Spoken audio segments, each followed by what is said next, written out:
Okay. About 30 seconds here. Is anyone else nervous? No. Why would you be nervous? You sing the fado to hundreds, if not thousands of people, Angela. Yeah, but I do that with my eyes closed, remember? You can do this with your eyes closed as well. That's good. I hadn't thought about that one. That's true. That's true. If anybody can have the talent as you do to sing the Father to hundreds of people, you can certainly do this. No pressure. No, nada. Okay. And here we are.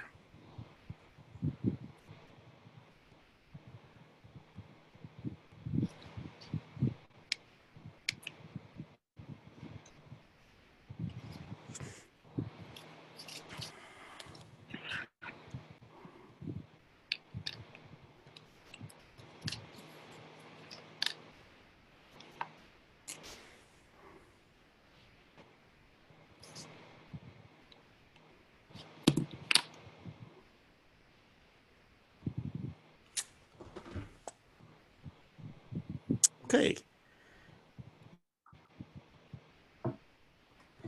Well, hello, everyone. Welcome to those of you who are following us on the webinar.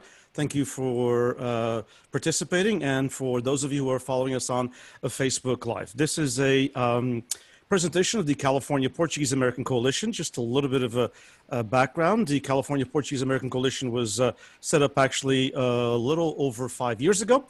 And it exists for one main reason, which is to bring some issues to the forefront of the Portuguese American community and to get Portuguese Americans elected and to office. And that's always a challenge, as you all know.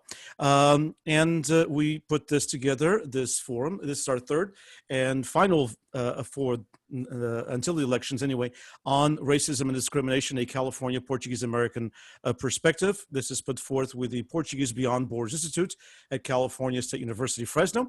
And as I was informing the panelists right before we went on live, these will also be archived through the PBBI Fresno State YouTube channel, and they also will be archived at the Henry Madden Library as part of the Portuguese Oral History project. And that we have been doing individual stories, but also events like this where we get the thoughts and the perspective of Portuguese Americans in California.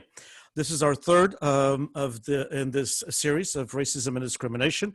I thank all five of you for taking time. We'll try to keep this to an hour and 15 minutes, but we can go longer if need be, but we're going to try to keep it to that. And those of you who are following us, those of you who are participants, please do send us your questions anytime throughout the forum. Last time we had some excellent questions from the audience, and I actually put my questions to the side and my thoughts, and we started with audience questions, so that's great. Or if you're doing it on Facebook Live, we'll try to follow those questions as well. So very informal. I thank all of you, first of all. I know a little bit about all of you. Some I know more than others, but you are all very, very impressive young people. And the Portuguese American community is blessed to have intelligent, caring, empathetic, and smart people like all of you. And we are very, very fortunate to have you take part of this. So I'm going to take just a couple of minutes, if you don't mind. About 3 to 5 minutes, whatever you need, but not much longer than that, to tell us a little bit about yourself, introduce yourself. It's easier if you do that than if I do it, and tell us a little bit about your background, what you're doing, and your connection to the Portuguese American community. Some of you are connections to your parents or to your grandparents or immigrants. How do you have that connection to the Portuguese American community, and also, of course, where you live? We have a little bit of a diverse geographical. Actually, this one here is a little bit more valley centric. I have to say that, but we do have folks from that have had experiences in Northern California as well. So why don't we start with Angela, our very famous fadista. So Angela, would you like to take the honors, please? Thank you very much for having me here, Diniz. I'm really, it's important to talk about this, and I'm honored that you asked me to be one of the panelists. I'm a first generation born here Portuguese. Both of my parents are from the continent. My mom is from Beira Litoral and from Aveiro, Ilhavo area, and my dad was from Algarve, São Brás del Portel, which is close to Faro. I've been involved in almost every Portuguese activity under the sun that we have available here to us in California. I danced in Luso, I was in the Rancho Folclórico, I sang in 3 conjuntos. I'm on the board of directors for the San Pablo Holy Ghost Association for almost 20 years. I was queen in the parade, and I sing fados. Did I say I'm from Richmond, California? I don't remember if I said that. And I'm just really honored to be here and ready to get talking. That's right. Let's do that. Let's do that. Indeed, indeed. So we'll take a little bit. David, do you mind going next? Yeah, of course. So I'm David Rocha. Of course, thanks for having me on today. I think these are crucial conversations to have in this current climate. So I'm glad to be here. I'm originally from Turlock, California. I went to UC Berkeley, graduated with a political science degree. So I've sort of been keeping an eye on the political climate currently, as well as media. I work for a PR agency out of San Francisco, where I specialize in storytelling and media relations. And I work with a variety of companies across real estate, cybersecurity, customer service. And a big part of that is really keeping a pulse on the media landscape. So my connection to my Portuguese culture comes from my parents. My mom immigrated here in '67 from Pico, and my dad immigrated here in '74 from Costa. And they've definitely made sure to keep it a part of my life. And yeah, it's been a big part of it. I've been back now to the old country about 3 times and absolutely love it. But yeah, thanks for having me on. Thank you. And Ashey. Hi, everybody. My name is Ashey Fagundes, and to reiterate, I'm also excited to be here. I'm excited to have this dialogue and conversation. Myself, I am living in Fresno, and I actually am originally from Atwater. I've been in Fresno, though, for about 20 years, so I can claim either, I feel like. But originally from Atwater, kind of relate to both of you as well that's already introduced yourself. I kind of traveled the Festa circuit growing up as well. My mom's family's from Costa, my dad's family's from St. George. Visited the Azores as well. Would love to go back again at some point. But really happy to be a part of this. Still involved in the culture, love folklore, love to cook the food, love to eat the food. So I'm excited to talk with all you guys tonight. Thank you. And Victor. Hi, everyone. My name is Victor Costa. I'm born and raised out of Turlock. First generation American. My parents both immigrated to the United States in the 80s. My mother is from St. George, the Azores, and my father is from the Caraval province on the continent. As a youth, my brother and I were very involved in the Festa circuit. We both were trumpet players for Lira Soriana out of Livingston, now out of, I forgot to say, I'm sorry. But we used to be involved for that for like many years. Not as active now, especially not with COVID, but definitely love the culture. Currently right now, I'm a community organizer and also a political consultant. So I do a lot of organizing here in the Central Valley.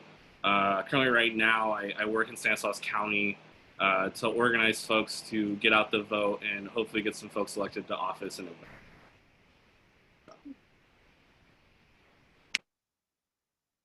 Vanessa, please. Hi, everyone. I'm also going to reiterate everyone's extreme honor to be here and very happy to talk about these subjects. I'm born down from Southern California originally, Artesia area community, and moved up to the Central Valley some quite years later, and have lived here actually for about 20 years, so kind of half and half as well. I think someone else had a half and half deal going on. I am currently in my last year in law school. I go to San Joaquin College of Law in Clovis. I also have worked at a law firm here in Hanford, who is owned by a Portuguese, who is owned by a son of Portuguese immigrants, as well in Hanford Diaz Law Firm. I've worked there for the past 13 years as well. I'll be finishing my degree hopefully in May. Haven't set foot on campus since March. My connection to the Portuguese community is my parents. They're both immigrants, both from Terceira, both from Fontinhas. My mom lives here in Hanford with me. My father actually lives in São Miguel. He is a newly retired professor from the University of Açores. He's also an author and a literary critic. He writes a lot on these very controversial issues as well, of immigration, preserving our culture and our status as immigrants and the connection to the old country in here. I just visited him back in 2017 before I started law school, and I really need to go back after I'm done. So I've also traveled the Festa circuit, was a queen, up and down California. When I was especially younger, I don't think there was ever a weekend I was home in Hanford that I was somewhere from Artesia all the way up to San Jose through Turlock and Central Valley. I'm sure we've all done the same circuit before. So that's a little bit about me. Well, fantastic. Thank you, Vanessa. And I'm glad you reminded us that you were born in the Artesia area in Southern California, because you will be our official Southern California representative today, okay? So my Southern California friends don't say, hey, on this panel, you didn't have anybody from down south.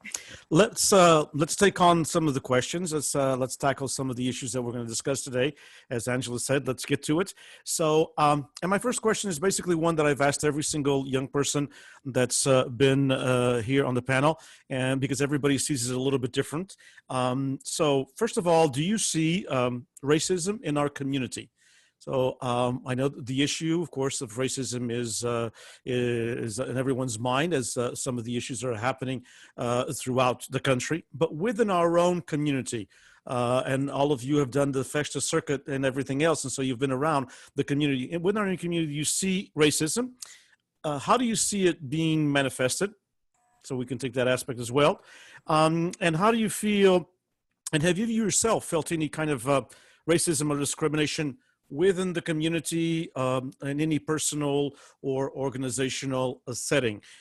So I know it's kind of a three-part question, and we can take either one or all three of them. But I'd like to start looking inside into our own community, and then we'll, of course, branch out from that. So if anybody would like to, start with, do you see racism in our community? How do you see it being manifested? Is it something that you saw when you were younger, maybe now you don't see as much? Because, you know, that's another question that we'll tackle, the generational issue of racism. And so let's, if you don't mind, who would like to start? If not, I can always have a vítima, as I say in my classrooms, instead of a voluntário, but I would prefer a volunteer. I'll go ahead and start. Angela, please. Yes, I've witnessed racism in our community. I really think that this is important to talk about, because even people watching this in their homes is bringing the conversation into their homes, which might not have gone there before. I haven't seen outright people saying disparaging or racist things to someone's face, but there's a lot of it in the background. I'm sorry, I have notes and stuff. What I've seen the most is constantly referring to other ethnicities like os pretos and os mexicanos, and, you know, generalizing and perpetuating stereotypes just by using those terms. Racist jokes that, you know, were funny in Portuguese at one time, and they're not funny anymore. I mean, I'm sure that they were acceptable then and people laughed, and that's why the joke is told so many times and so many people know the joke, but it doesn't mean it's a good one. And to see so many people laugh at it and not call it out and say, hey, that's racist, hey, that's not okay, is something that I've seen quite a bit. I think the age of social media has also made us more aware of those people around us who are, racially insensitive. There were times when you were a kid that you may have got a glimpse of it by people telling a joke or telling you to lock the doors when you go through a specific neighborhood, but you don't really put two and two together. But when you're grown up and you see grown people making posts and commenting and sharing memes that are blatantly racist and don't seem to care that people can read it, that everyone can read it, that anyone can read it.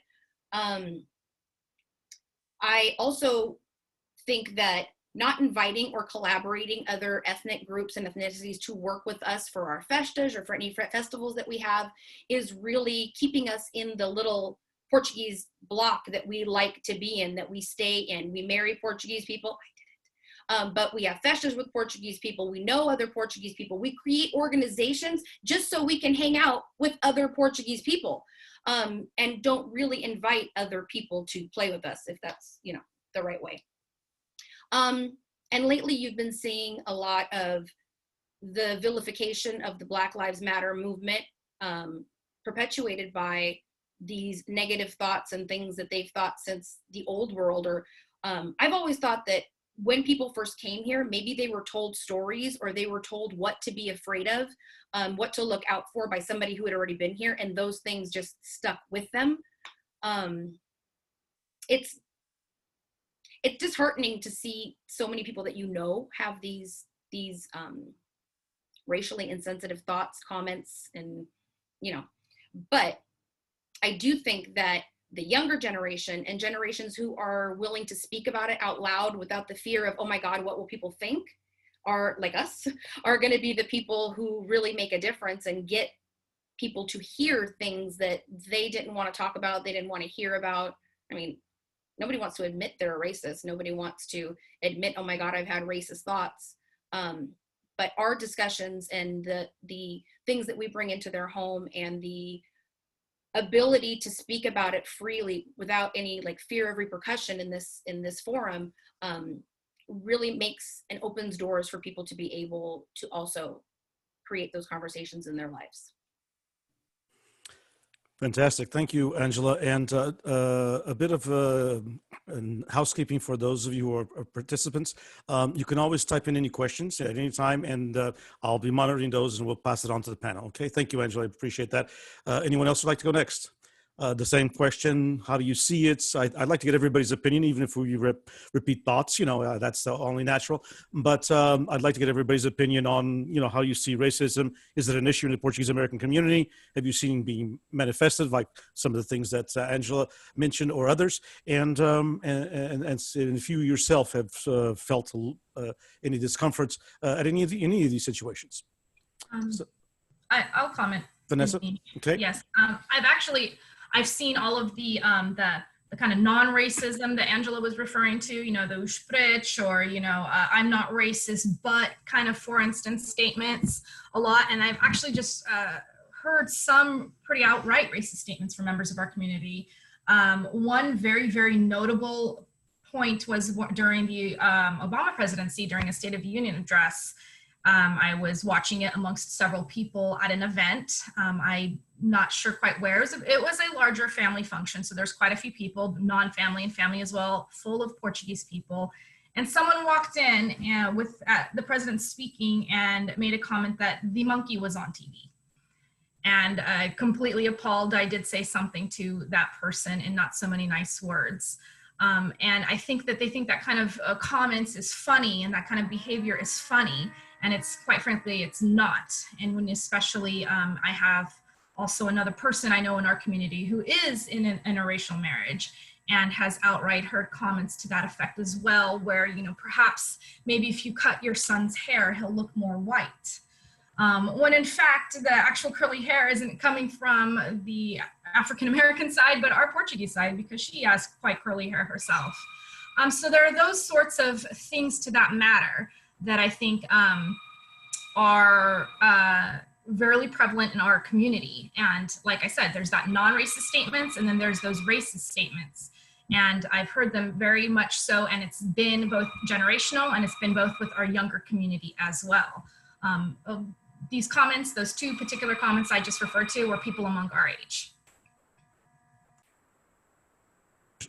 And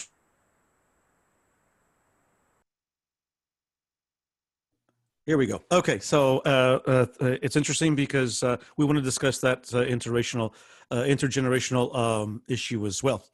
Could I have someone else? I'll speak quickly. Okay, I mean, I think it would be ignorant to say that our community doesn't have some sort of racism. I think every community, every culture probably has some type of racism in them, whether it's, you know, blatant or behind the scenes or anything like that. You know, I think the issue is really like recognizing, you know, you can't fix a problem if you don't admit that it exists, right?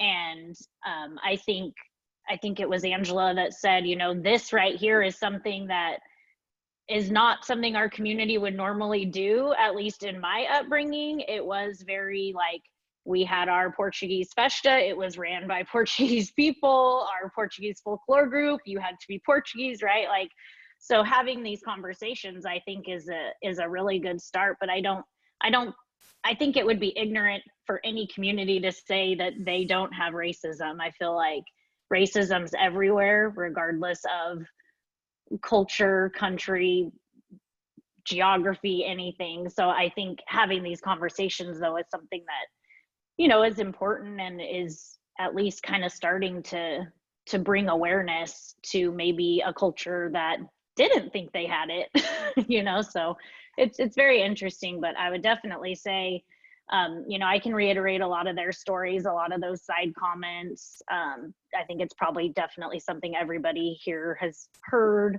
Now it's just a matter more of like, I appreciate Vanessa actually like kind of putting a stop to that. I have a young son, you know, I try to make sure to not drag those thoughts in, but I definitely had seen it growing up. Well, I know that the two gentlemen were proper Portuguese gentlemen and let the ladies go first, but you know, you're not getting out of this, either one of you. So we'll, David and Victor, which one wants to go first? Yeah, I can go Yeah. Those are all a lot of great points. And that's definitely something that I have seen myself, where I think a lot of this manifests in, I think there's two origins here. And one of them is just the simple fact that we surround ourselves by so many who are just like us. And so because of that, we find this sort of safe space where we can almost like make jokes about those who are different about us. And while to an extent it can be sort of like, you know, an innocent joke here and there, it starts to reinforce some sort of stereotype or some sort of perspective on a population that can be damaging in the long term. And so I think in general, it's really important to sort of expose ourselves and open up our circles. Because to echo Angela's point about we don't really bring a lot of people in.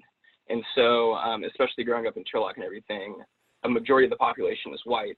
Of course, we do have a Hispanic population as well as an Assyrian population, but for the most part, we see the same people. We believe the same political policies as other people. And so we really kind of are in this bubble where we're constantly reinforcing other people's thoughts.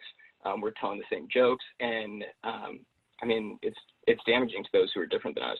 And it also stifles any progress towards any sort of diversity. Okay, Victor. Yeah, I would say there's definitely racism within the Portuguese-American community. Again, there's racism in all communities. I mean, I think there are some things that we perpetuate that we don't realize, right? Like when we talk about Portuguese Americans or Portuguese, oftentimes we have the image or thoughts that they're white or white passing, when there are many Portuguese and Portuguese Americans who are of different ethnicities, right? You know, Portugal was a main colonizing nation, and a lot of the folks that we colonized immigrated to Portugal and became a part of our culture and part of our nationality. And oftentimes we don't see them as Portuguese Americans, or they're seen as lesser than or second class citizens. And mind you, that's also an issue here in the United States as well. It's kind of inbred in our culture, unfortunately. Again, I've heard jokes. I know as a kid, you know, I unfortunately helped perpetuate some of that, right? You know, fitting in and peer pressure. You know, you make these offhanded jokes, you know, thinking they're funny, but, you know, growing, learning more about people, experiencing other folks, realizing, hey, wait a minute, that was racist. Some of the things that we're perpetuating are actually negative and bad. And this could just because of experiences, right? You know, we do come from more of a smaller knit group, more rural community. So oftentimes we don't see folks from other nationalities or don't play with other nationalities. And so we already have these preconceived notions, again, about the, you know, Mexicans, British, you know, Chinês, you know, and unfortunately we perpetuate that. Again, I think it's also part of the American culture as well. You know, unfortunately, in order to be American or to succumb to whiteness, you know, you have to make these jokes, say these certain things, and we perpetuate that. I know as a kid, definitely saw that. I know there were some members in the Portuguese community. There was a family friend.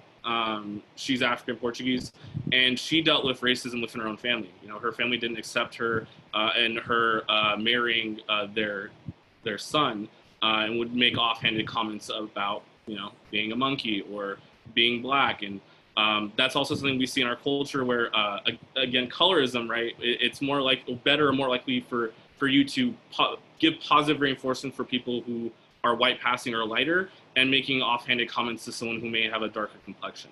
And that's something that I've experienced as a child.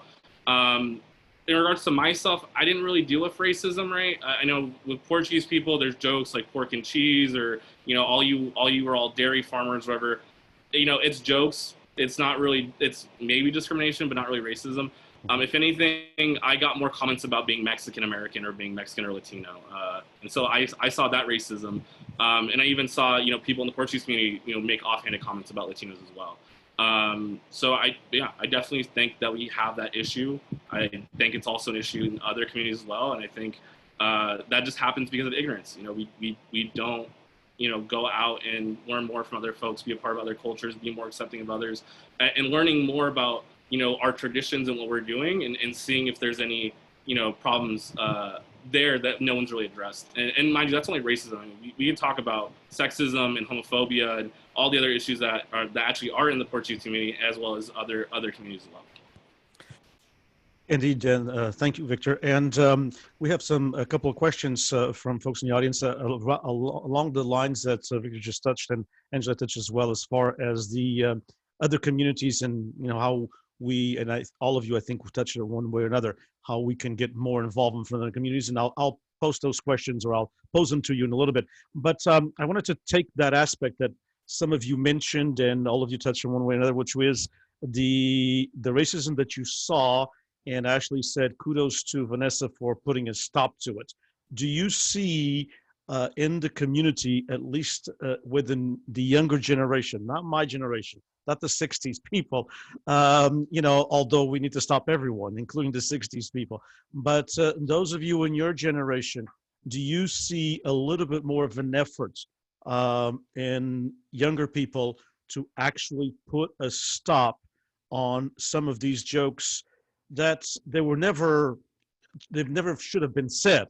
But, you know, it's a different time in the 1960s than it is in 2020 or the 1970s. So I know Vanessa mentioned one particular case. Have you had that experience where you've had to stop someone? Not really. Angela? Does telling somebody that a comment or a post or something is completely inappropriate online count? Because if so, sure, that's what people communicate nowadays. Yeah. Since I've been an adult, when I hear people tell jokes, I'll say, you know, that's not funny, or I don't know why you think you're funny, or, you know, something smart mouth to make them feel dumb for telling the joke in the first place. But I don't see people stepping up. No, nobody wants to rock the boat. Nobody wants to upset people. Nobody wants to be the one that's not thinking like the rest of them. No, the odd man out. So you don't even see in your generation and younger stepping up? Oh, my generation, yes. I mean, I see people having conversations with their parents. Mm-hmm. I see people trying to involve their grandparents even in explaining what Black Lives Matters means. It doesn't mean that they agree with it, but they're, you know, at least exposed to it and being told about it. I think that it's bringing discussions into homes that are our generations, the one that are reading the articles and, you know, seeing it happen online and involved in activism and really want to make a difference for the future, are the ones that are, we're talking about it. We're bringing it into home. We're talking about it with our friends, our coworkers. I see us. I don't see a lot of the older generation, no, but your generation and younger is making a different effort. Yeah, it's like we don't care what people think about us. We're just going to say what's right. And the older people are afraid to say what's right because there's in our community, there's this, what are people going to think? kind of mentality that, you know, it really stifles you from doing what's right, or not just doing what's right. That's the wrong way to phrase it.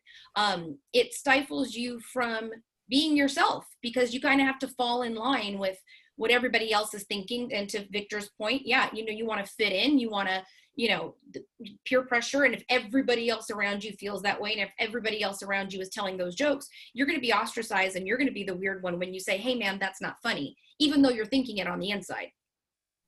I don't know about the youngins younger than me, because, you know, we don't hang out, but I'm sure the people younger than me on the panel will be able to speak to that. Sure. So anyone else, do you see your generation acting a little bit different than your parents' generation or your grandparents' generation? I definitely do. I just think progressively, you know, I look at like my aunts and uncles, and now I look at, you know, my cousins and it's like people are in more interracial relationships. There are more biracial kids, right? Like, so I think organically diversity is happening because our generation is a little more, you know, I don't know the right word, but we're more okay to go against the grain, or go against that stereotype of you have to marry someone Portuguese, you have to do these certain things. And I think, you know, we have more people that are more comfortable to not do those things, and that organically is making, you know, like I said, diversity happen at different events and things like that. But I don't see the like racial comments and things like that going away in older generations. Obviously, like, more to come, right? Like I said, I mean, I have a 4-year-old, and I am very aware of what I heard growing up and want to ensure he didn't hear those things growing up, you know? So maybe that can kind of help kind of, you know, get rid of those types of comments being made. Indeed. Anyone else, please? Adding to the same thoughts, or a little bit different? I see our generation acting a little bit more active, but what I find a little bit more prevalent within our community is not so much even our generation, but take our generation as a whole, for example. What I do see is also geographically where we are and the cities where we're from too. A little bit more of an active, just a little bit more activism from perhaps people down in my Southern Californian friends or community members versus locally. And that's a little bit disheartening, where I see a little bit more locally them still acting from that, you know, 60s generation, as you had said, were making the comments still, you know, all lives matter, or black on black crime statements, you know, the trying to pacify any sort of activism for racism. And I do find that a little bit disheartening, that I find that more, I find more of a geographical statistic with that versus just a generation. Okay. So a little bit more in line with what, I mean, well, Victor can tell us about this because he knows all these patterns, but a little bit more in line with what is going on basically in the geography of California. We have certain areas that are a little bit more progressive and other areas more conservative. Most definitely. You said, you took the words right out. Yeah. So you think that we follow those particular patterns? We, the Portuguese American community, tends to follow those patterns of what is going on with mainstream society. I do. A matter of fact, I have a friend of mine who locally, and he's of Portuguese American descent, and he's born and raised here in Hanford his entire life. Of course, I am not, I mean, I've traveled a little bit more, but stuck more locally to Hanford. And I received a message, and it's actually one of the most kindest messages I've received from someone who thinks a little bit more conservatively, which was, he wanted to apologize to me if anything on my feed ever offended me. And that he pointed out that he had no idea I had a little bit more liberal or progressive thoughts, and that I was perhaps the only Democrat on his timeline and Facebook friends. So I said I would be more than happy to be that person, but it just showed that the amount of what he's seeing and what he was subjected to, he only started seeing these different ideas was from perhaps posts or comments that I may have made. And so I definitely think there's a geographical element to it.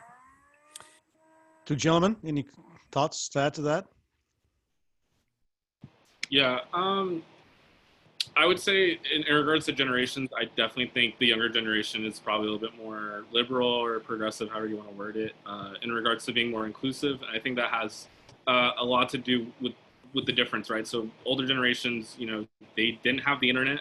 They didn't have multiple sources to reach out to. They were only learning from authority figures, right? They were learning from their governments, their schools, and they taught them a certain way. And as we know, usually in the educational system, it's not, you know, objective, it's subjective, right? It's whatever they want you to believe and perpetuate. And so I feel like for the young generation, you know, we have the internet, there's more inclusivity in our schools, you know, they're more open to learning about different experiences, cultures, things like that. So we're more likely to be more accepting of others outside of our frame. Specifically in the Portuguese American community, I think, again, geographically, if we're looking at the Central Valley, you know, there are certain parts within our state, right, that are more conservative. When you look at the North State, when you look at the Central Valley, when you look at the Inland Empire compared to the coastal cities. And more often than not, the more conservative, you know, less open views are more out in the public than, say, liberal views. And so it doesn't necessarily mean that that's not seen in the Portuguese American community or the community in general. It's just that that's not what's spoken to or seen as the norm. And it's the same case when you go to like the Bay Area or Los Angeles, right? It seems more liberal, but that doesn't mean there aren't conservatives out there, right? It's just they're not as vocal.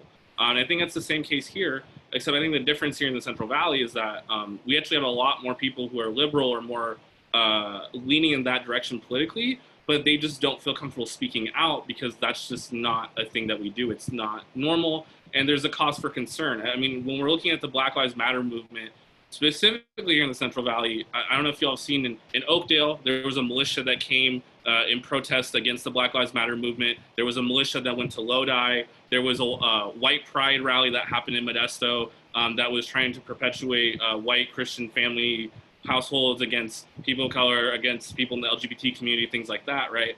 And so that seems like it's normalized here. And so obviously when you see that and you see people pushing that hard, you're gonna be less likely to want to speak out.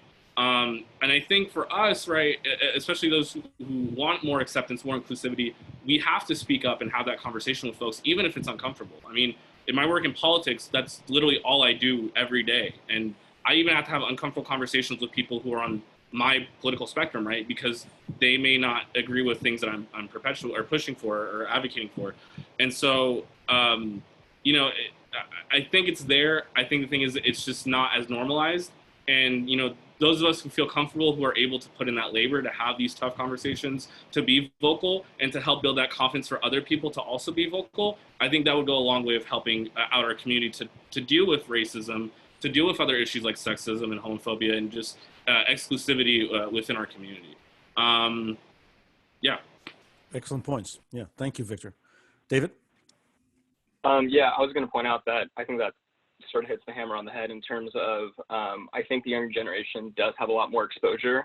Just the interconnectedness of the internet and social media has allowed a lot of people just to see a lot of diversity out there. And so it's led them to become more outspoken. However, I think one critique is that I think people tend to be a lot more outspoken on the internet. And so what that does is that allows them to kind of push back a little bit more with other people who are part of the younger generation. Granted, a lot of people who are older than I am are on the internet, they're on Facebook, they're seeing a lot of things like that. But I think that in person, there's still a hesitation to speak out. And I think that the progress is mainly being made on the internet, which is good, which is definitely good. But a lot of times, some of these jokes are still slipping by. Some of these, just name calling, that sort of thing is still happening in person. And it's difficult to speak out because these are people you respect. These can be aunts, uncles, family members. And so it does make it difficult to have this sort of dialogue between each other. And yeah, I think there is a lot of progress at the same time. But I think there is still more to be made. Fantastic. I want to talk a little bit about, you all brought up some very good points, so we could talk for probably another 2.5 hours, but there's one thing about the structural racism that exists within the United States of America. Okay. And so as immigrants, your parents, so most of you, it was your parents immigrated. I think all of you, it was your parents. So as first generation Americans of Portuguese descent, and whose parents came from the Azores, whether they came at a younger age or in their teens or later. The Portugal has a history, and I think all of you mentioned one way or another, of colonialism. It's nothing new. It's not something that, Portuguese Americans acquired when they got to the United States of America, because we have a history. We have a history with the slave trade. We have a history with the colonial wars in Africa that some of you mentioned. We were one of the last colonial powers. We maintained, Salazar maintained not only a dictatorship that was very brutal to your parents and my generation that I lived under, but it was also, it kind of made the Africans the enemies.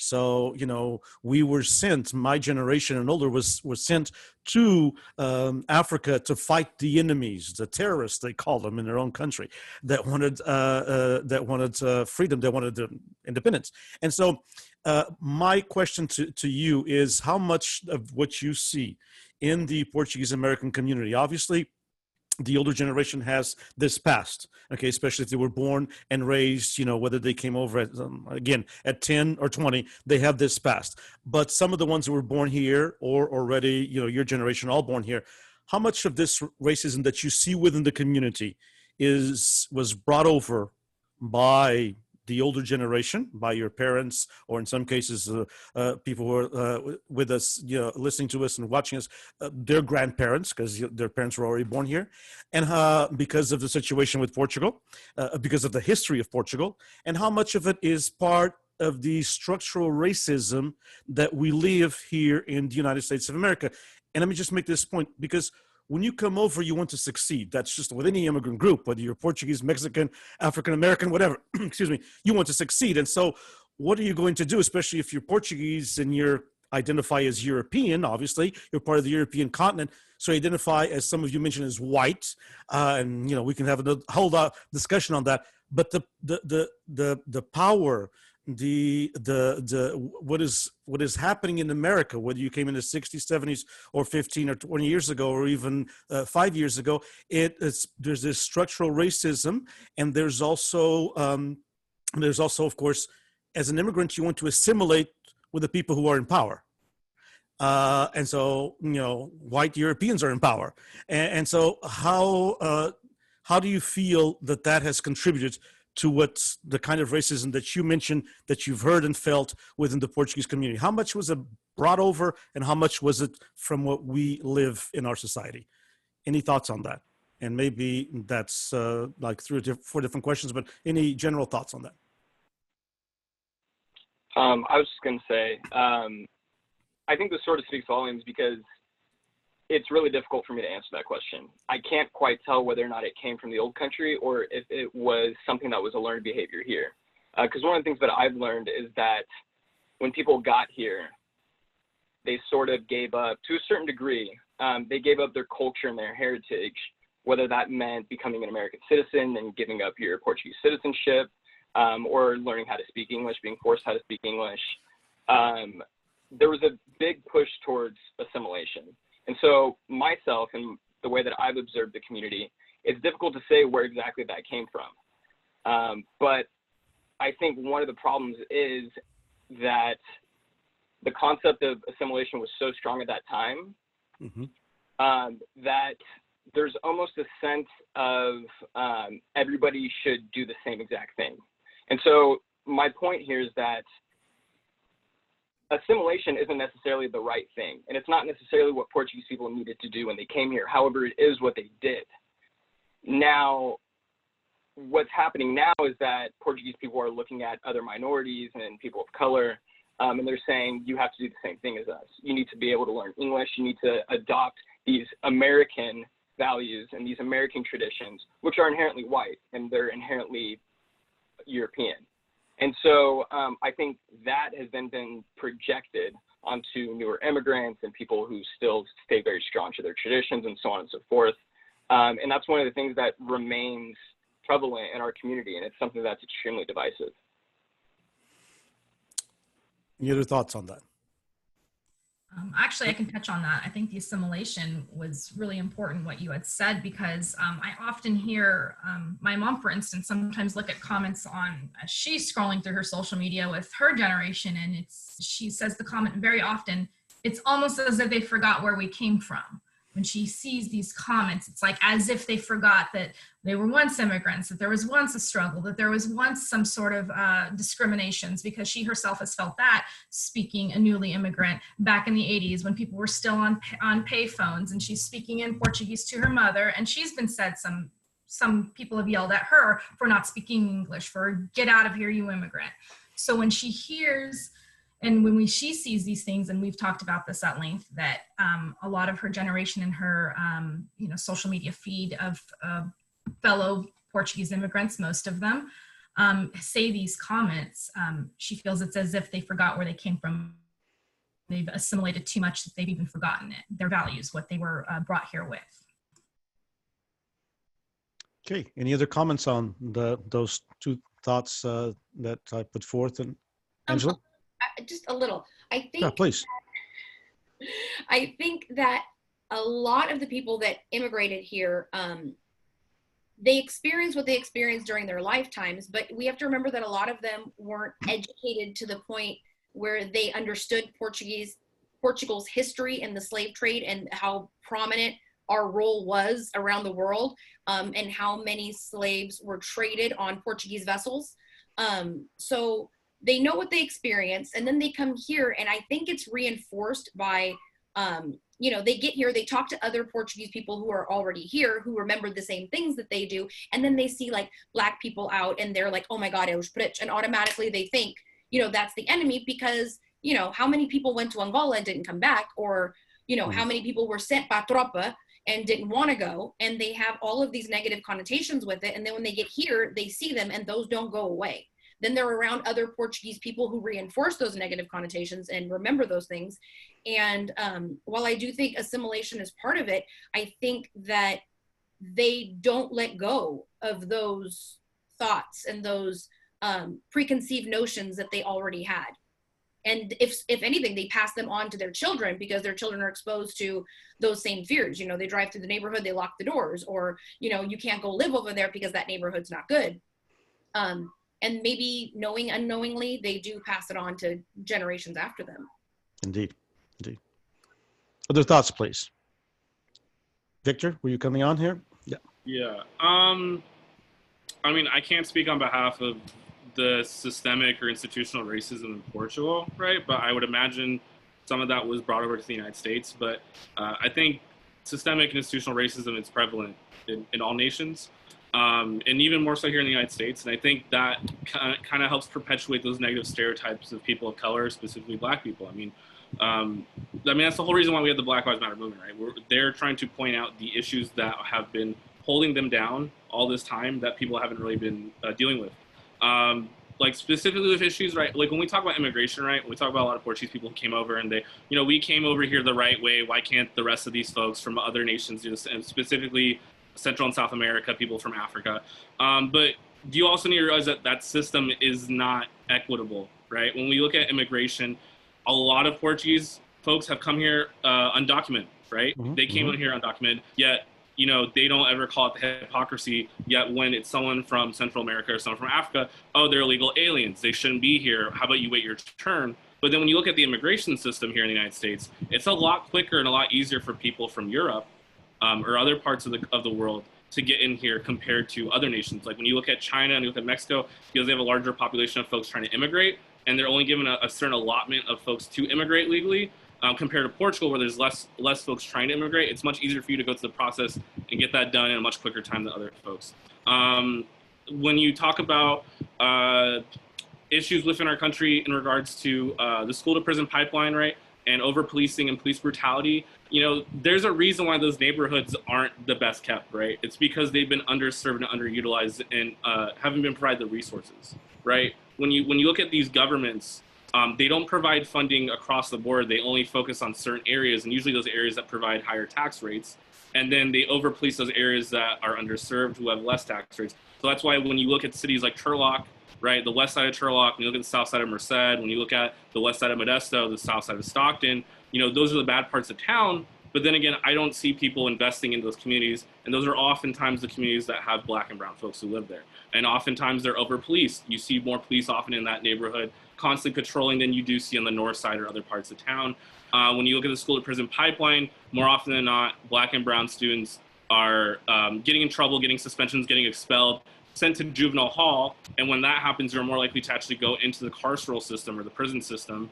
And that's a vicious cycle because in the United States, we don't do anything to help recidivize folks. Like once people go to prison, we don't actually try to help benefit them to go out of prison and live their life, right? It's more so, all right, you have this felony, right? Like you're a felon now, you have to put it on your check box when you're trying to get jobs, and now no one wants to hire you because you're a felon. And so what are you to do if no one's going to hire you? Now you have to commit crimes or do things that may not be legal, thus going back into the system, right? And that's something that's being perpetuated. There's also the issue of redlining. There's been decades of issues where cities with policies and housing where they purposely did not allow Black and brown people to live in certain neighborhoods, or they wouldn't provide them housing assistance or loans. That was also an issue in World War II. When Black Americans were coming back from World War II, they weren't provided the GI Bill that white Americans were, and they weren't able to live in certain communities that would have been better for themselves. So there's a lot of those issues that are affecting folks in the community. And then that helps perpetuate the idea of, oh, Black people are bad, or like, brown people are bad. Like they're always causing crimes, they're always living in terrible neighborhoods, et cetera, et cetera. And, oh, you shouldn't have any Black friends, or you shouldn't deal with, and it's like, well, what do you expect if these folks are constantly being pushed down and they're doing the best they can to survive? Obviously, like, they may have to break the rules in order to survive. And so like when I have these conversations with folks, I understand where people are coming from when they have these negative or preconceived notions. So I don't get too mad at them for having it, but at the same time, I try to do whatever I can to educate them on that, because honestly, a lot of stuff that I'm talking about, there's even more things that we can discuss that aren't discussed that people don't know that's common fact. And so again, it just goes back to these preconceived notions and stereotypes that these people are bad, don't deal with them, don't go in these neighborhoods, et cetera, et cetera, et cetera. And it just keeps this snowball effect. And I think we as folks need to realize and start looking at things outside of the lens that they push us to, right? Because, there's a certain lens that you should look at this way. I think we need to step back and look at things and see, why are things the way they are? Why do people do the things that they do? And why do they do that to survive? And what can we do to help fix that? And see where people are at? Because it's all about experiences, right? And I think oftentimes when we talk about these issues, people don't understand the experiences of others, specifically people who are Black or brown, or people who are in the prison system, right? Like we don't have conversations with them. We don't understand where they're coming from and why they're in the spot they are, and we don't do anything to help give that lending hand to get them out of that situation, or help advocate to fight for their neighborhoods or their community. Some excellent points. I want to move to the Black Lives Matter movement specifically, because I think, excuse me, there's been, and that's one of the reasons why we've had these forums. When the Black Lives Matter movement began, you of course can see all kinds of things on social media. Social media is what it is, but I don't think we can also discount it. I mean, it's part of our lives. It's part of it's part of, and especially in your generation. I mean, and even just about every older Portuguese I know is on Facebook constantly, and younger people on Twitter and Instagram and all the other stuff. And so we also have to analyze that as well. And when the murder of George Floyd happened, and all of the other things that happened after that, there was one organization, the Portuguese-American Leadership Council of the United States, PALCUS, headed by someone that lots of you know, Angela Costa Simões, and the PALCUS movement, the PALCUS organization came out with a statement on Black Lives Matter, supporting Black Lives Matter. The California Portuguese-American Coalition also did the same thing. And then in California, CPAC is a California organization, a statewide organization. But then in California, only the San Pablo Holy Ghost Association, Angela is on the board. Only the San Pablo Holy Ghost Association came out. It was the only organization in the entire state of California, other than the California Portuguese-American Coalition, but an organization that's more local, that actually took a stand in the Black Lives Matter movement. And of course, we've seen everything from All Lives Matter to Blue Lives to Green Lives and all that kind of stuff that we know why it exists, and all of you do. But my question to all of you is, first of all, how do you see within your own community, in the people you know, within the Portuguese American community, the Black Lives Matter movement, and how do you and why do you think that the Portuguese American organizations, whether they be in Turlock or Tulare or San Diego or anywhere else, or Sacramento, why do you think none of them stood out, took the time to make even, a one sentence or two sentence statements on Black Lives Matter? And I know that maybe we can start with Angela, because tell us why San Pablo did, if you don't mind doing that. Well, we did because it was the right thing to do. Our post simply said, racismo, no racism. It didn't say the words Black Lives Matter. It didn't call out any anything specifically. It just said racismo, no. And the amount of backlash that we received for that was substantial enough for us to know that it definitely needs to be talked about more, because saying no to racism should not be this controversial. It's a no-brainer. But people right now, I believe, are associating the Black Lives Matter movement with a specific political leaning.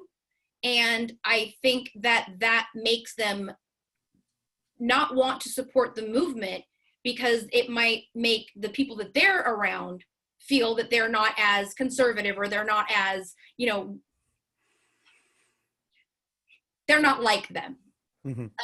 I grew up in an area where, from my kindergarten class to my 6th grade picture, you look at my class and there's faces of all colors.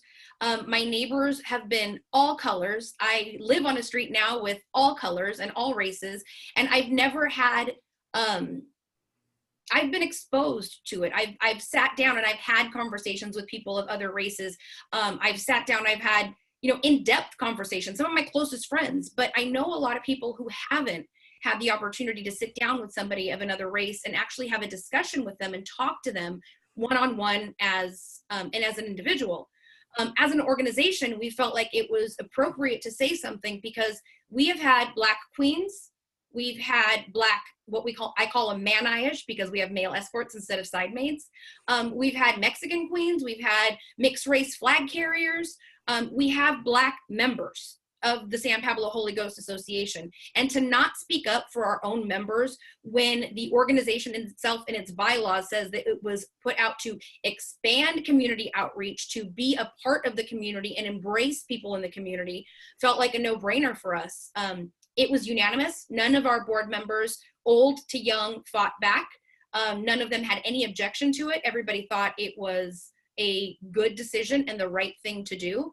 And we're very happy that we did it.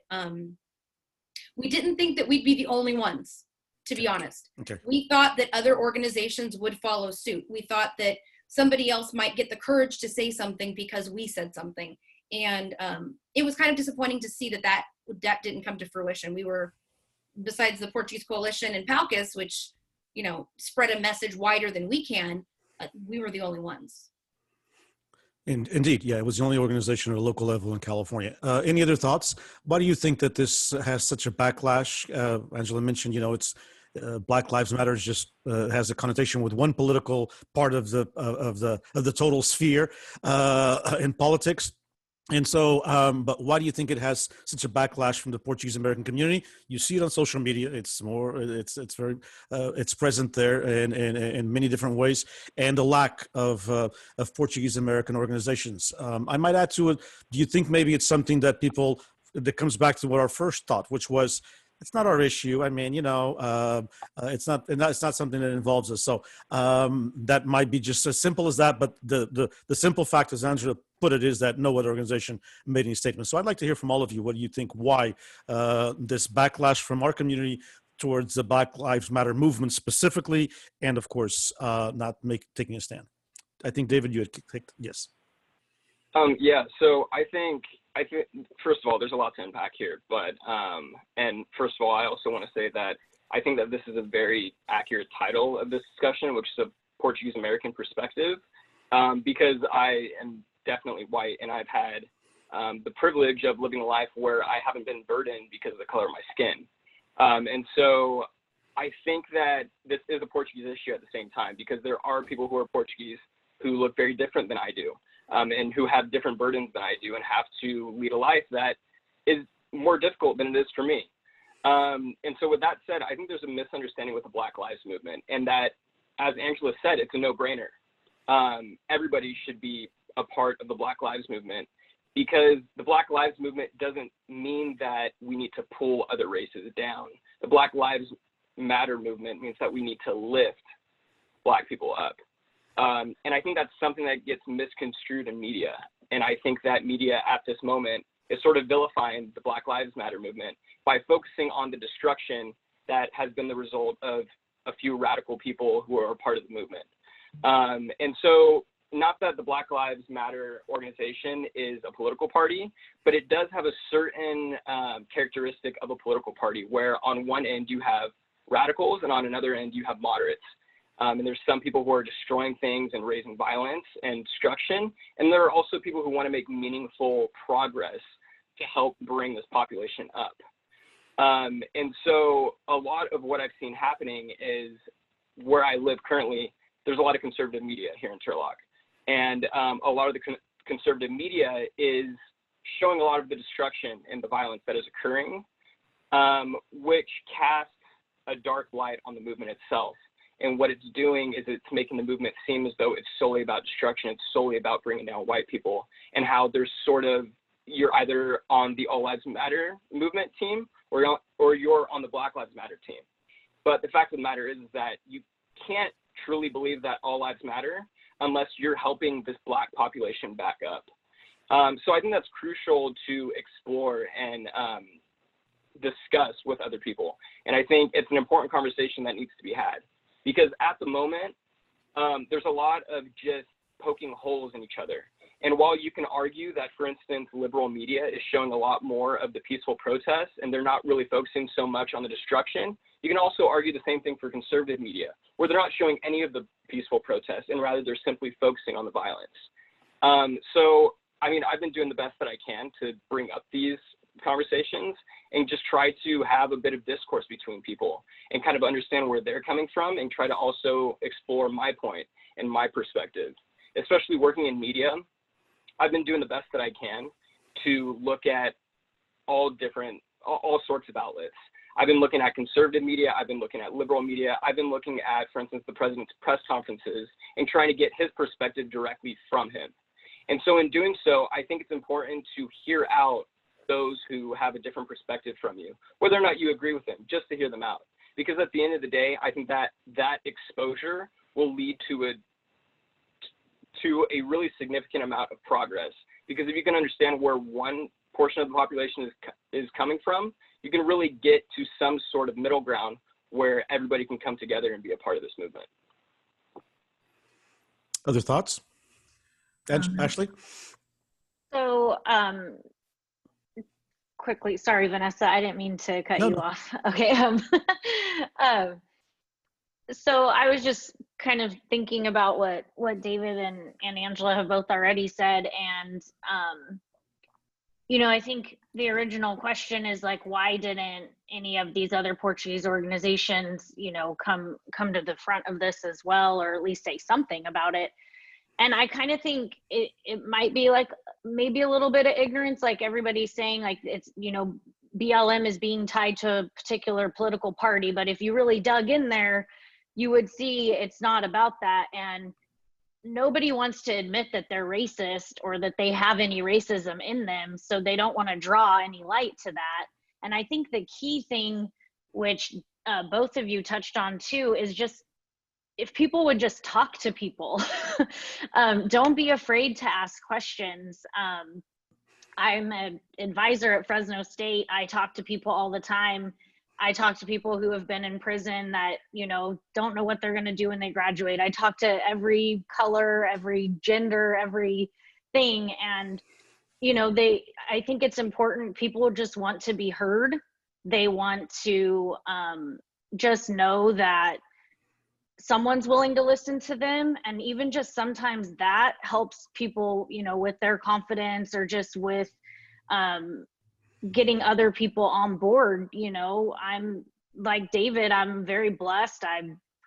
I'm white, and I've never really had to deal with any super harsh racism in my life, but I also care to ask questions, and I'm not afraid to ask questions. I'm not doing it in an offensive way. And maybe there's like hesitation where some people feel like, I don't want to be involved in the politics of it. I don't want to offend anybody. But I think it's important to not be afraid. I think people actually truly appreciate it. Excellent. Ashley, thank you. Vanessa, you were gonna. I do think, and I think it's going to touch on what everyone already has said as well, is it's these discussions, and it's not enough that we're non-racist, or we just kind of maybe don't say those racist comments out loud, is that we have to be anti-racist about it, and have to help this community and be an ally to them, because that's what they're asking. They are asking for us to be allies. I've heard so many comments, and there's a lot of true statements within this panel that said this isn't a radical group. There's moderates. It's turned into its own political party, and it has. We see this all over the media. But I have attended a Black Lives Matter rally, and it was peaceful. And they asked the white community that was there, and a lot of them showed up. A lot of Mexican American community, Portuguese, Filipino. I saw various races showing up in support of, and they asked these communities to stand with them as allies, because they do need our help, because it's what's across, the All Lives Matter, Black Lives Matter, and it's not quite understood on the All Lives Matter portion that yes, all lives matter, but they're not going to matter right now, because Black lives are the ones in danger. They are the ones who are at stake right now. And this community has been asking for many, many, many years. I mean, we can go back down to races, all the way to the roots of the end of slavery, through the Jim Crow laws, through civil rights, the Voting Rights Act. It's been asking, it's been progressing, it's never been quite enough. They've been in a peaceful protest, kneeling. We've asked, the community has asked them to stand up. They kneeled in peaceful protest against police brutality. America and a nation, the outraged nation, asked them to stand up. So now they have, and here we are. Here we are at this crossroads where they feel like they've tried every single avenue that there is to try, and it's erupted completely into what we are seeing now. Because there's an active generation, a newer generation, a younger generation who is willing to come forward and be the voice for them alongside with the Black community and the Black Lives Matter movement. And I think that's what's important. And I hope to see that the generation continues to move forward and continues to be the voice and not let this go away, because it can't go away after November. It has to keep going on. And those conversations need to continue to happen. Great, thanks, Vanessa. Victor, you want to add anything to that, all those thoughts? Yeah. I feel like for like the association, like I feel like there are folks in the Portuguese American community who do support the Black Lives Matter movement. I feel like of the associations, at least like the Pentecostal ones, I feel like they probably didn't get involved because they're more seen as a religious, cultural group, and they normally don't get political. I've tried to work with them before in the past to get, elected officials to come to their events, and they absolutely said no, like you can't do any campaigning, things like that. So I'm going to give them the benefit of the doubt that maybe they just didn't want to do anything political, but I still think that they should have had some type of statement. And I really applaud Angela for setting that up. I definitely think more Portuguese community organizations should have said something and should continue to say things. I think one aspect of why people was brought up, right? There's this image or imagery that the Black Lives Matter movement is violent. But when you look at the statistics, over 95% of protests that have been happening all across the country and the world have been peaceful. So it's very telling to see that the news media and these folks are only focusing on that 5% to really show that this group is some type of radical, anarchist, evil entity. But, it's not. A vast majority of the folks don't want to, use violence to get to their messaging. But the thing is, if folks are not listening to non-violent means, then unfortunately they're going to have to use violent means to get that attention.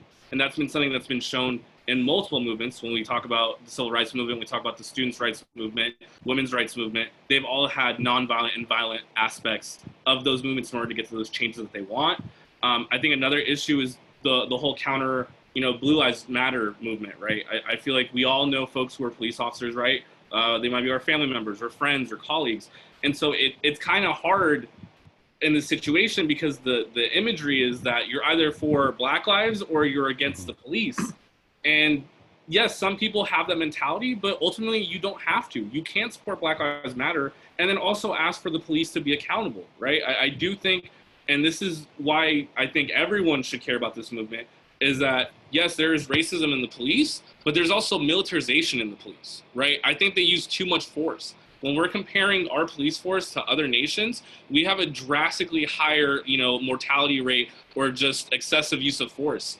And it shouldn't be that case. I mean, if other nations are able to allow this and to be able to cut down on their crimes, why can't the United States do that? And I think that's a whole mentality that needs to change here. I think, we need to be focusing more on de-escalation. I think police should not be using the amount of militarized force or usage that they have. Again, that's another issue with the United States because they're selling their military-grade weapons to our police forces who are then using on our communities, who are then attacking our own people.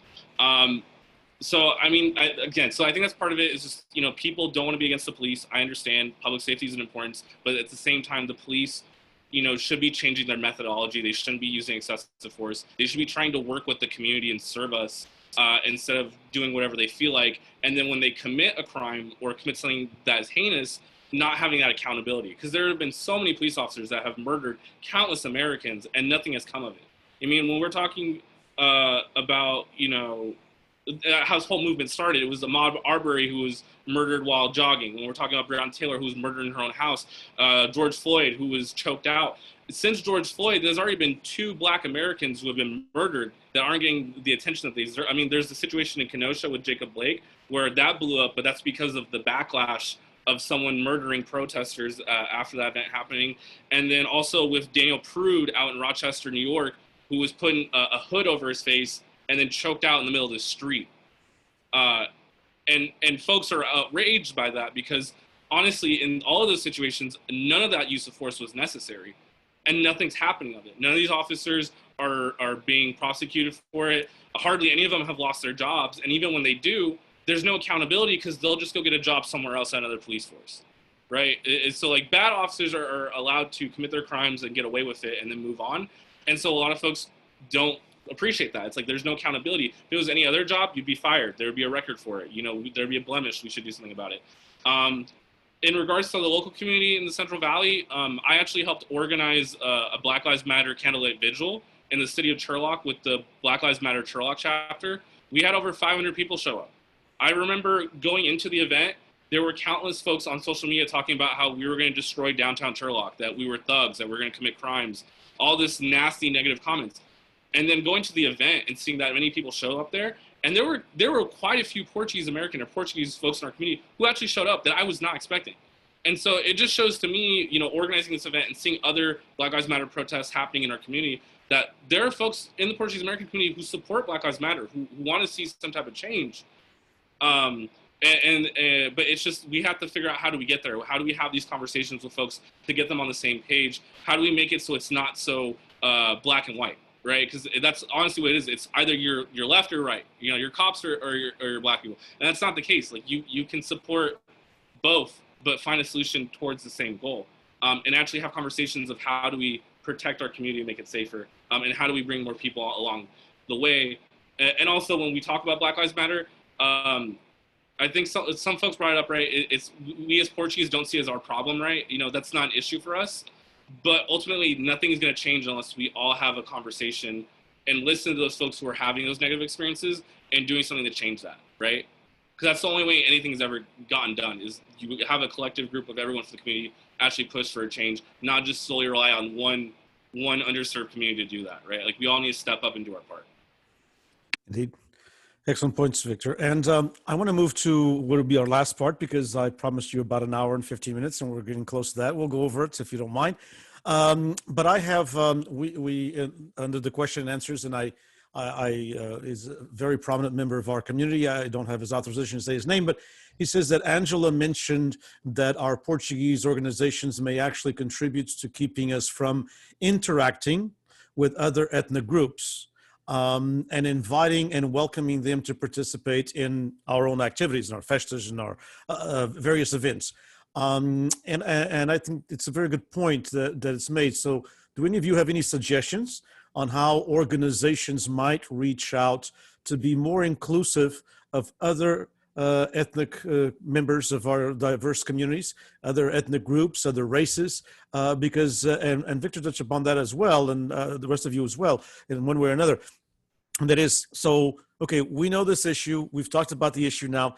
How do we move forward in our community? And thank you for saying that this is one way to do it, and I wholeheartedly believe in it, or else I wouldn't also invest my time with it. But and I must say I'm very obviously proud of your comments tonight, are magnificent, and one of the folks also attending made that comment. But how do we move forward in our community? Besides some of the things that we've mentioned already, as Vanessa said, in family instances with friends, put a stop to it, that she did. But as in the community in general, how do we become more inclusive? Because although we have had, and Angela brought up the point, that in San Pablo they have had, Black queens and Mexican queens, and and we've had that off and on here, in the Valley a little bit more, and in Southern California a little bit as well. But we still continue to do things just for ourselves. We still continue to do the festas for the Portuguese and not be very inclusive with everybody else. So a couple of pointers. How would you think, and even something that the California Portuguese-American Coalition can do? We have some resources. We're not rich, but we have some resources that we can use in the Portuguese Beyond Borders Institute at Fresno State. What are some things that you feel that these organizations, the two that are putting this together, the coalition and PBBI at Fresno State, we're very limited because we're more in the academic world, can do, and what do you think how can we make our organizations and our community a little bit more inclusive, starting with attending some of the things that, like Victor said, starting obviously with our own selves, attending some of the vigils and some of the protests and some of the things that have gone on. Do you have a couple of ideas, action items that you think might be interesting to do to move forward and have our community be part of this movement? Anyone would like to start? I will. Okay. I think at a local level, if you're, like the San Pablo Holy Ghost Association, I can only speak from my own experience. Right. We reach out to other ethnic groups in the community. We're not the only ones that have a fraternal social organization in our area. We are involved. The Italian clubs come to our Friday night dinners. They especially love the calamari night. We invite everybody. Basically, our motto is, if you want to come and celebrate the Holy Ghost, and come celebrate it with us, because we will welcome you into celebrating the Holy Ghost with us. We open up our festa to anybody who wants to attend. If you're walking by on the street and you see the parade and you ask what this is about, we'll tell you what it's about, and then we'll tell you to come and join us for some free food as we give away sopas. We really believe in that, feeding the public part of the story, and we try to invite as much of the public as we can. Be it on social media, we'll advertise that there's a free meal for anybody who's interested and would like to come and experience a little bit of Portuguese culture through the day. We make efforts with local businesses in our area. We've got Portuguese owned, not Portuguese like stores and stuff. We only got like a little bit of that, but we have Portuguese owned business owners who are Portuguese, who tell their clients, tell their customers about it. And we get word of mouth that way. And then it's mostly us telling our friends, telling our coworkers, getting people that we know, hey, this is what I do in my downtime. I support this organization that helps preserve the Portuguese culture and also brings it down to the next generation, so that these traditions aren't lost. But if you keep the traditions so strict and so confining, and you only allow Portuguese people to participate, at some point there's going to be no one left to help run your organization. Everybody's going to be either of mixed race or not Portuguese enough for your liking. Like we had Black queens, but we have them because they're our members. They're children of our members. They're cousins and family, and of course we're going to include them and involve them. Did people whisper? Yeah. Do we care? No. But that's just kind of how it has to be. If you aren't afraid of the backlash If you're not afraid of people not coming to your festa, you know, our festa was small to begin with. If you didn't come to our festa because we support Black people, that's okay. Somebody else will come and get free food in your place. But we're going to do right by our members and stand by the people in our community, and, you know, reaching out to people and having people tell their friends and say, hey, thank you for coming to our event. We have these Friday night dinners, bring your friends. We do these fun raffles. And every time we have our free food, you know, giveaway, our Sopas Day, that we try to feed as many people as we possibly can, we really try to push the message out there to get, you know, telling our members to tell their friends. We send notices to their homes. We send emails. We put flyers at local businesses so that they'll see that these events are coming up. And we make sure that we put on those things that everybody is welcome. And that's just some of the stuff that we've done in our area. I know one thing too, from where I'm from in Atwater, is one of the festa halls is in like the downtown Atwater, and so there'll be other events in downtown Atwater, 4th of July parade or a fall festival, obviously pre-COVID, not this year, but and so the festa hall would open their windows and, you know, serve Portuguese linguiça sandwiches, or, you know, sell soda or whatever, and just kind of promote that, you know, we're here for everybody kind of vibe, and just also promote their events. Like, this is when our festa is, this is, you know, we're going to have the folklore dancers, whatever it might be. But I think, you know, getting involved in already existing things in the community too is important to show that relationship also. Others, please. Vanessa? I mean, I've already brought a whole group from my law school who couldn't believe what a bullfight was, and that we had one 30 miles away.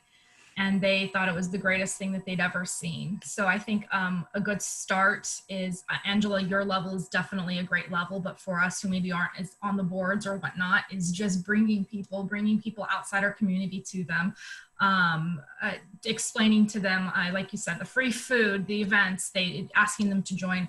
I think people are always interested and wanting to learn, you know, inherently just about a new culture, or curious. Curiosity is always something that I think people will always have within them. So I like to, and I have myself brought people down to Festa de Bola in Artesia for the soccer tournament. The minute I found a American friend of mine who obviously was into soccer, I said, well, you got to come with me to the soccer tournament. And she came, and she had a blast, and she couldn't believe that there was an entire weekend dedicated to it, all weekend soccer, and had a complete blast for it.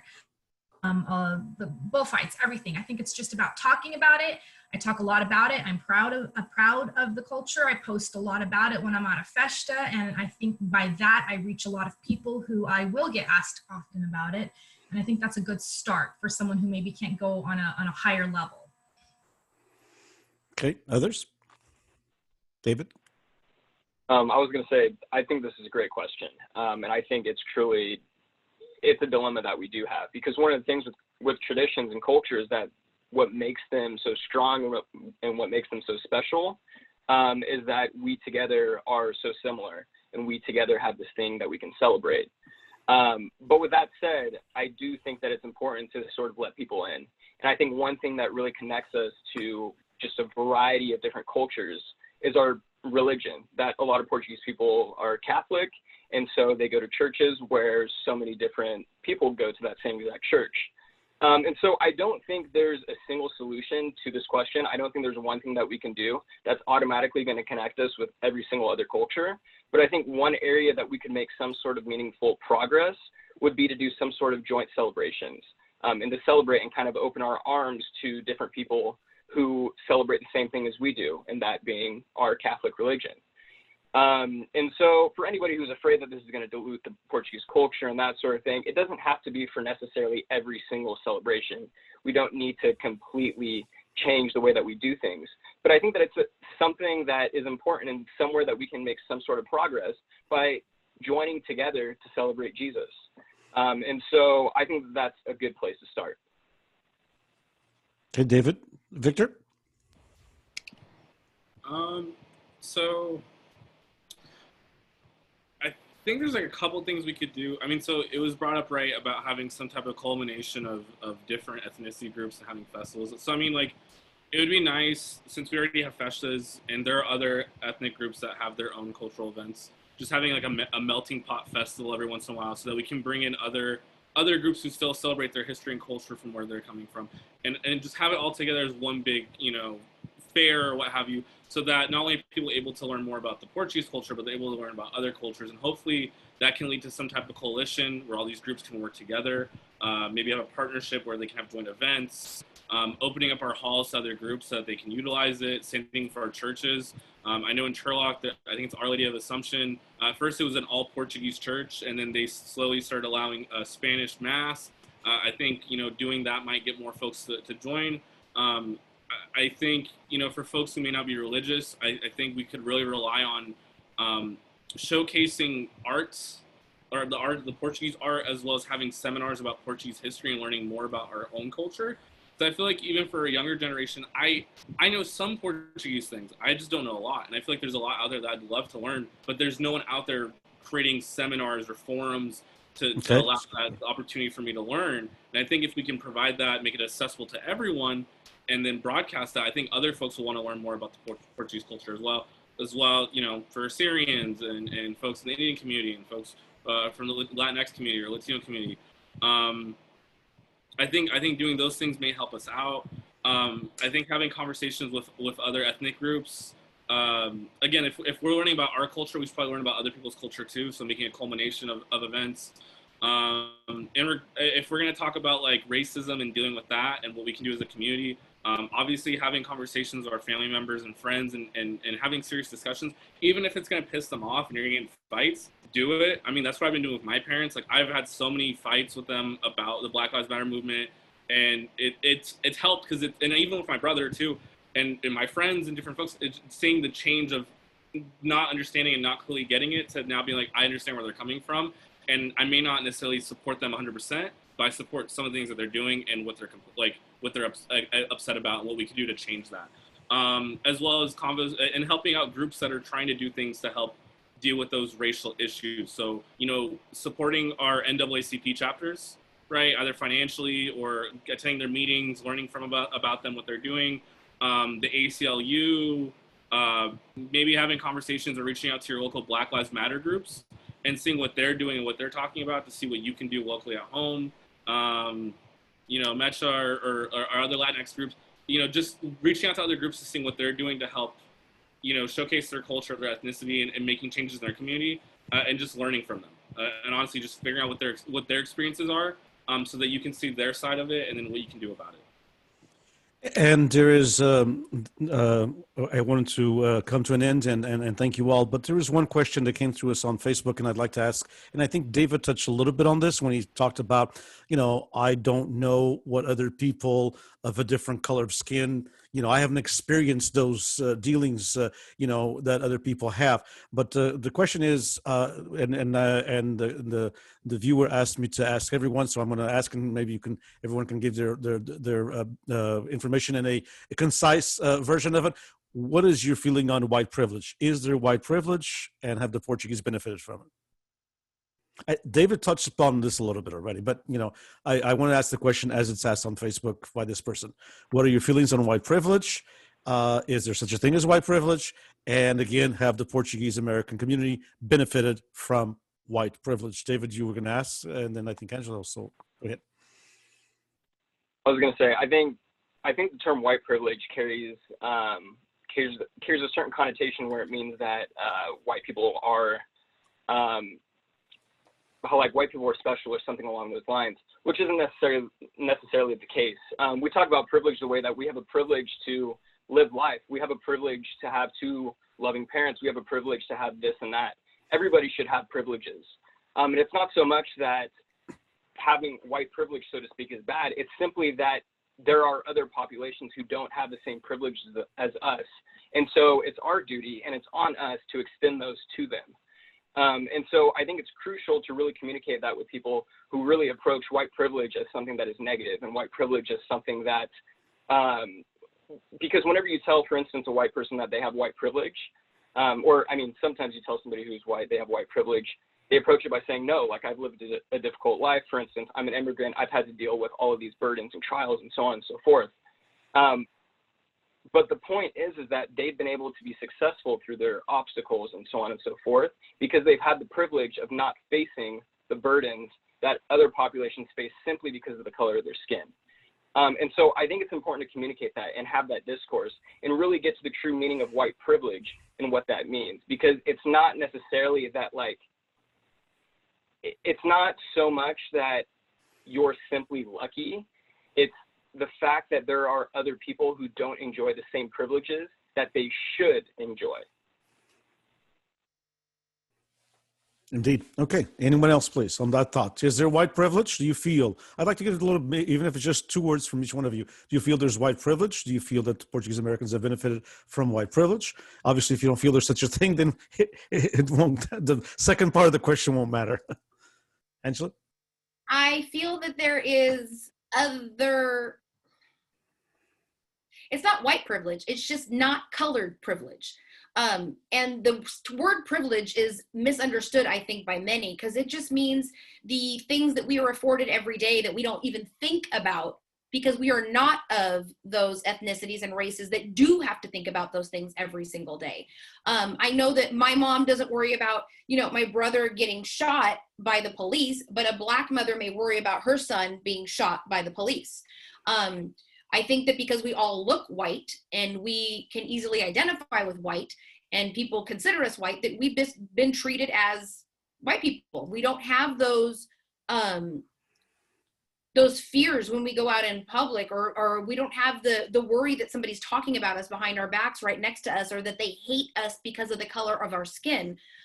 We've never had to worry about those things. We've never had to worry about, not being accepted for housing. We've never had to worry about not being allowed into certain schools, or not being able to live in certain neighborhoods, or not being qualified, or not being able to get certain jobs because they're looking for a specific look.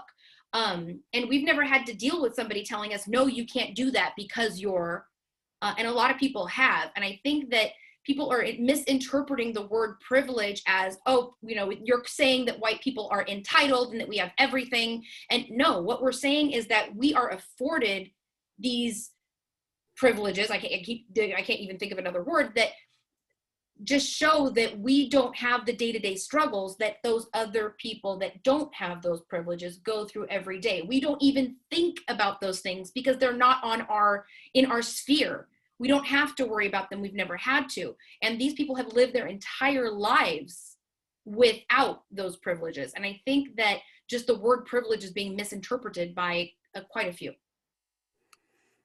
Anyone else? A couple words on it?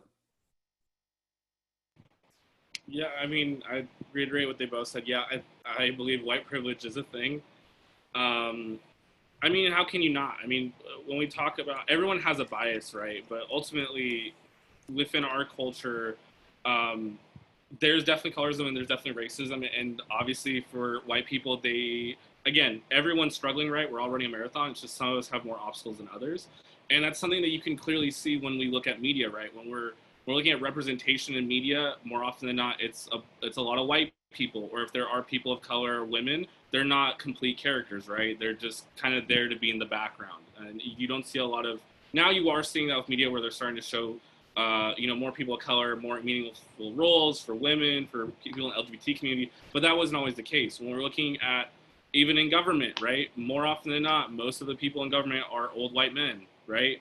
We barely got our first Black president. And even then they say, well, they already had a Black president. So like, what else do they need? So like, that's like, if I don't know what to tell you, if you don't think that's white privilege, if you're seeing that there's a lot of whiteness in a lot of these spaces and a lot of these positions of power, I think that's there. And then again, we could talk about school prison pipeline, redlining, housing, all these different systemic issues. More often than not, white people benefit from that, or people who are white passing benefit because that bias isn't being targeted against them. It's not to say that white people, I mean, people talk about all the time, like, oh, white guilt, blah, blah. It's like, no, it's not being guilty. It's just acknowledging that we're all suffering, we're all trying to survive, but some of us have an easier shot than others.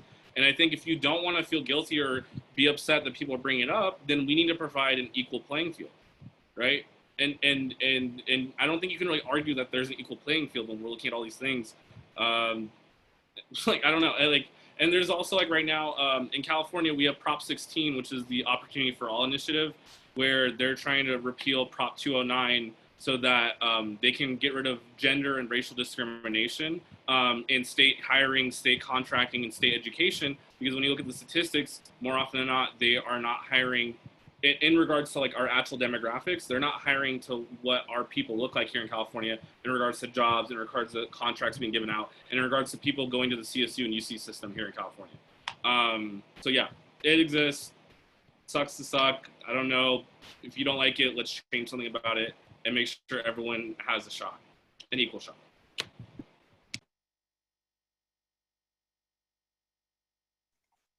I can just give a quick comment. Please do, please. I think, yes, I think white privilege exists. I think maybe some people don't like the term white privilege because it makes it sound like we didn't work hard, or, you know, it's not to say that I haven't had my own struggles, or that, you know, just because our family's Portuguese and we look white, it doesn't mean they didn't work hard. It doesn't mean that they, you know, haven't struggled to get where they want. And so I think there's probably just like that, I don't know if it's like a miscommunication about the term privilege, or just this, like, you know, struggle for people to say, well, privilege just kind of insinuates or infers that I didn't do anything. Like, my life's great. I didn't have to work for anything. And that's not the way that we view it. But so I think talking about it, like Victor said, helps. I love that analogy about we're all running a marathon. We all just have different obstacles, because, you know, I think especially in this society, social media, the things that get painted, this, you know, your life picture perfect, right? Like, so I think it's important to talk about maybe the not so simple things and the struggles that are out there for all of us too. Indeed. Okay, well, before we end, first of all, thank you all very much for taking this hour and a half. This has been, I'm going to cite his name because he had a very nice compliment on chat, and that is Professor, my good friend, Professor Duarte Silva, who is from São Jorge, families from the Turlock area, and who has been, now is Professor Emeritus. That means, you know, he's supposed to be retired, but he's not, from Stanford. And Duarte is a great person, and he used a term that I am going to use, which is brilliant minds on this panel. Indeed, you guys are awesome. I want to just add one thing. I know that moderators aren't supposed to have an opinion, but, you know, it's kind of hard because I'm a very opinionated person, and so this is the hardest job I've done. You know, is being a moderator, because without a place for an opinion. But indeed, I wanted to touch on the white privilege because two folks on the internet, on Facebook asked, and I believe all of you touched on this when you talked about that, because my generation, okay, is probably a lot more conservative than yours, and so when I have these dialogues with friends, I just had one not too long ago with an acquaintance, and it was through social media, not publicly but privately, and the idea was that, I think a couple of you mentioned that, my mom came over in 1955, and, you know, I was, you know, like 2 years old, and we worked hard, and, you know, there's no such thing as white privilege because we bought a house and then we whatever. Well, I had to explain to her that Black people could not buy a house in the same way she could, and she had just arrived from Portugal, and they have been here. Like I've wrote in a piece just not too long ago, the difference is the Europeans came with their fine Sunday clothes, and the African Americans came, naked and in chains. And so these folks have been here for a very long time. And I think Victor touched upon that when, after World War II with the GI Bill, they weren't able to get some of the benefits. So there was some privilege to us, even though we had come from a different country. My dad came from a different country as well, and I did at 10. And we were here 5 years, and we bought a house. We didn't have the obstacles in the 1960s, 1970s that African Americans were still having. even after the civil rights. So there's these issues that I think we need to discuss. And all of you brought up some excellent points, which is communication, communication, communication. And I know these are not sometimes things that my generation wants to hear, but we all need to hear. And I applaud you for your brilliant mind, but I also applaud you for your courage, for your audacity. It's not an easy thing sometimes in the Portuguese American community, because sometimes we get painted into a corner that we must only talk about queens and festas and carnaval and folklore and bandas, and that's it, and bullfights, if we like bullfights, or if we don't talk about it, but that's all. And we are part of the American society. So thank you all for having the courage to speak, whatever your opinion is. And thank you all for being part of this panel. It warms my heart. I think our community is only going to flourish with people like you. Bless all of you, because you guys are awesome. Thank you so much. I appreciate it. And thank you all for being parts of the panel as well. Those of you participants, thank you on social media. Take care, everyone, and we'll be announcing some future events. Again, thank you all. Appreciate it. Have a good evening. Adeus. Adeus. Thank you. Thank you. Thank you. Thank you so much. Thank you.